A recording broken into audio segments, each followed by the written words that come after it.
విమర్శ, తిట్టు ఇట్లాంటి వాటికి మ్యాక్సిమం ఓ మందలింపులు తప్పించి న్యాయస్థానాల్లో శిక్షలు పరిమితంగా ఉంటున్నటువంటి రోజు. లేకపోతే కొడకలు కొడకలు ఇట్లాంటి మాట్లాడుతున్న వాళ్ళు, లేకపోతే దేశానికి వ్యతిరేకంగా మాట్లాడుతున్న వాళ్ళు, వీళ్ళకి సంబంధించి ఆ శిక్షలు తక్కువ ఉన్నాయి. కాబట్టి ఆ శిక్ష కంటే కూడా మానసికంగా శారీరకంగా వేధించడమే ఓ ప్రధానమైనటువంటి శిక్ష. ఇప్పుడు పోసాని కృష్ణమురళికి జరుగుతుంది అదే.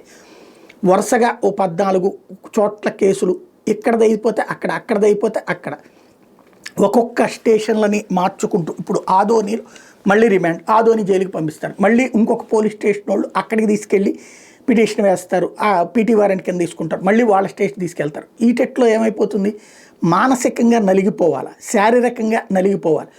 ఈ ఒక జైల్లో అట్ట కూర్చునేలోపు ఇంకో జైలుకి తీసుకెళ్తారు, ఇది అయ్యేలోపు ఇంకో జైలుకి తీసుకెళ్తారు. ఇది సైకలాజికల్ హెరాస్మెంట్, ఫిజికల్ హెరాస్మెంట్. ఇదే ప్రస్తుతం కూటమి ప్రభుత్వం వేసినటువంటి శిక్ష. పాపం పోసాని అనేవాళ్ళు వైఎస్ఆర్ కాంగ్రెస్ పార్టీలో కూడా లేకపోవడం ఇక్కడ గుర్తుపెట్టుకోవాల్సినటువంటి అంశం. ఎవరు సాధారణంగా కార్యకర్తలు వాళ్ళు వస్తుంటారు కదా హడావిడి, అక్కడ వెనకాల ఒక్కడు పట్టించుకునే వాళ్ళు లేరు. వైఎస్ఆర్ కాంగ్రెస్ పార్టీకి సంబంధించినటువంటి లాయర్ల తరపున వచ్చి పనిచేయడం తప్పించి ఏమీ లేదు.